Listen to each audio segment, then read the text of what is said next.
Lawrence of Arabia تقریباً ایک صدی پرانا قصہ ہے۔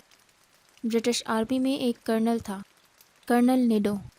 وہ کسی اہم سرکاری ذمہ داری پر لندن سے ہندوستان آیا تو اس نے واپسی سے قبل میجک آف انڈیا کے مشاہدے کا فیصلہ کیا۔ مزاج درویشانہ تھا، چنانچہ ایک عام سیاح کی حیثیت سے سیاحت کے لیے نکل کھڑا ہوا۔ ہندوستان کے مختلف شہر، قصبے اور تاریخی مقامات سے ہوتا ہوا آخر میں گلمرگ جا پہنچا۔ اس وادی کے حسن نے اس کی آنکھیں خیرہ کر دیں۔ لوگ بتاتے ہیں کرنل نیڈو کو وہ جگہ اتنی پسند آئی کہ وہ ہفتوں وہیں پڑا رہا۔ سارا دن کچے پکے راستوں، پہاڑی جھرنوں، آبشاروں اور دھند میں لپٹے درختوں کی تلاش میں گھومتا رہتا۔ ایک روز عجیب واقعہ پیش آیا۔ جب وہ گلمرگ سے باہر کسی کچی پگڈنڈی پر حیران پھر رہا تھا تو ایک گنوار گوجر لڑکی اس سے آ ٹکرائی۔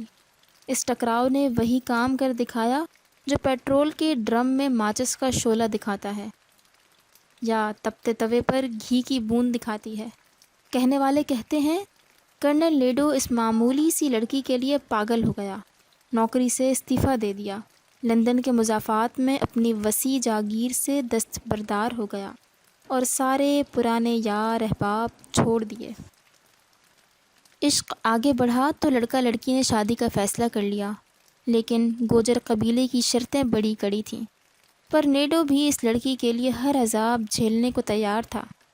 چنانچہ اس نے سوٹ کی جگہ پسینے میں بھیگا بدبودار فرن پہنا، گوجری زبان سیکھی، کلمہ پڑھ کر مسلمان ہوا، بھیڑ بکریاں چرائیں، لکڑیاں کاٹیں، چارے کے گٹھے اٹھائے، جنگلی ریچھوں سے کشتی کی، مقامی نوجوان سے گتکا کھیلا اور سیاہ اندھیری راتیں جنگلوں میں گزاریں۔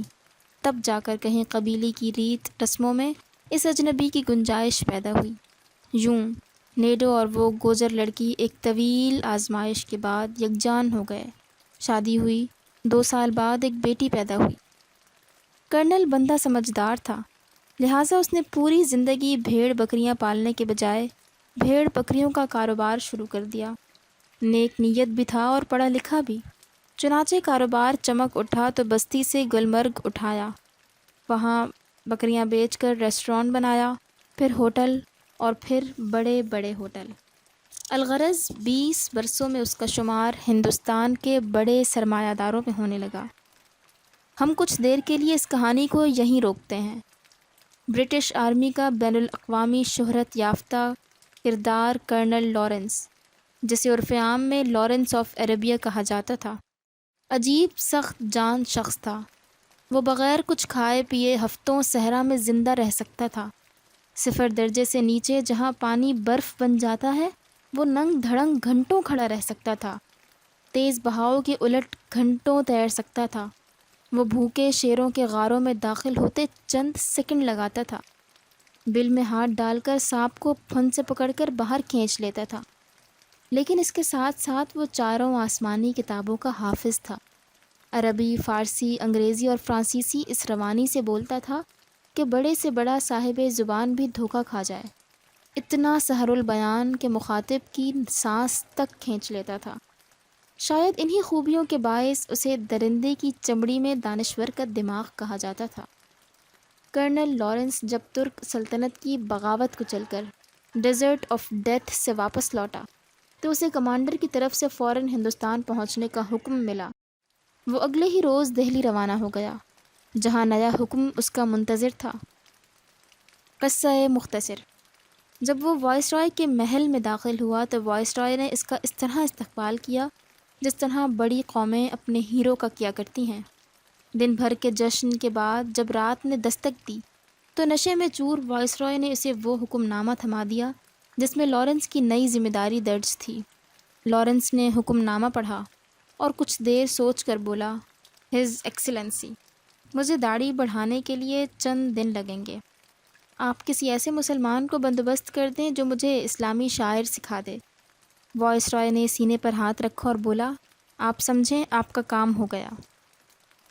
کرنل لارنس کی ہندوستان آمد کے 6 ماہ بعد لاہور میں مدینہ شریف سے آنے والے ایک بزرگ کا غلغلہ مچا۔ شاہ جی پرانی انار گلی کے ایک تنگ و تاریک گھر میں رہتے تھے۔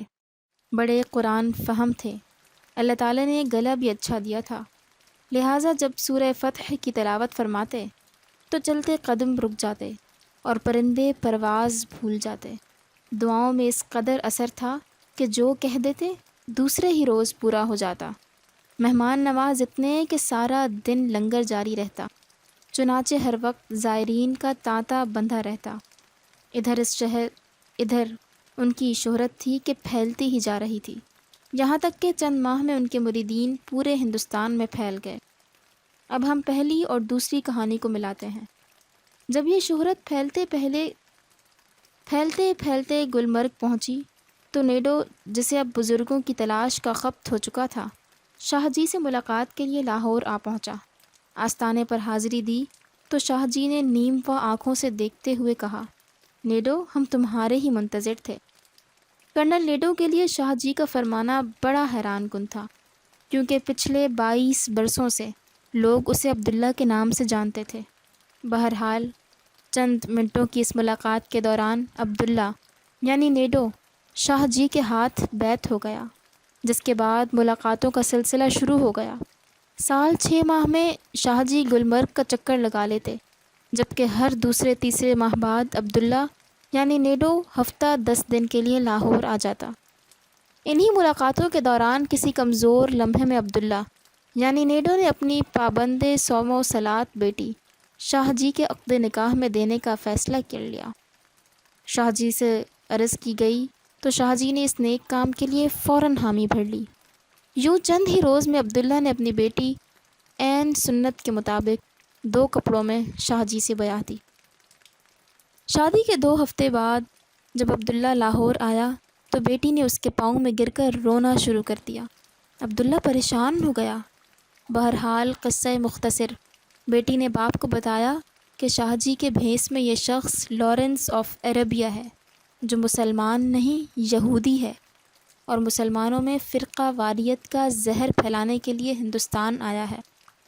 عبداللہ یعنی نیڈو فوراً شاہ جی کے حضور حاضر ہوا، جہاں دونوں کے مابین طویل تکرار ہوئی، جس میں لارنس آف عربیہ نے نہایت ڈھٹائی سے نہ صرف سارے الزامات تسلیم کر لیے بلکہ کر لو جو کرنا ہے قسم کی دھمکیاں بھی دے ڈالیں۔ قصہ مزید مختصر، لڑکی کو اندر بند کر دیا گیا، عبداللہ کو دھکے دے کر بھگا دیا گیا اور شہر میں مشہور کر دیا گیا کہ عبداللہ ملحد ہے، جو شخص اس کو جہاں دیکھے فوراً قتل کر دے۔ قصے کو مزید مختصر کرتے ہیں۔ یہ عبداللہ رستم زماگامہ پہلوان کے پاس گیا اور اسے ساری کہانی سنائی۔ گامہ پہلوان ہونے کے ساتھ سچا عاشق رسول صلی اللہ علیہ وآلہ وسلم بھی تھا۔ وہ فوراً اپنے پٹھوں کے ساتھ اسی وقت پرانی انارکلی پہنچا، شاہ جی کو گریبان سے پکڑ کر باہر لایا اور تھڑے پر کھڑے ہو کر لارنس آف عربیہ کو پاؤں سے پکڑ کر الٹا لٹکا دیا اور اعلان کیا، جب تک یہ شخص عبداللہ کی بیٹی کو طلاق نہیں دیتا یہیں لٹکا رہے گا۔ الغرض چند گھنٹوں کی کوشش کے بعد شاہ جی نے سینکڑوں لوگوں کی موجودگی میں نہ صرف اپنے سارے گناہوں کا اعتراف کیا بلکہ عبداللہ کی بیٹی کو بھی آزاد کر دیا۔ بعد ازاں یہ لڑکی شیخ برادری کے ایک گورے چٹے نوجوان عبداللہ سے بیاہی گئی۔ اللہ تعالیٰ نے بعد ازاں اس شیخ لڑکے کو بڑی عالمگیر شہرت اور عزت سے نوازا۔ جی ہاں، اس لڑکے کا نام شیخ عبداللہ تھا، اور یہ خاتون مقبوضہ کشمیر کے موجود کٹ پتلی وزیر اعلیٰ ڈاکٹر فاروق عبداللہ کی والدہ ہیں۔ جب مجھے دنیا کے نامور 10 شناس اور عبداللہ خاندان کے قریبی دوست شمیم قریشی نے یہ قصہ سنایا تو میں نے بے اختیار کہا، قریشی صاحب، اس عفت مآب خاتون کا مقدر ہی خراب تھا۔ شاہ جی کے ہاتھ سے نکلی تو شیخ جی کے ہاتھ جا لگی، ایک لارنس سے بچی تو دوسرے لارنس آف عربیہ کے جال میں جا پھنسی۔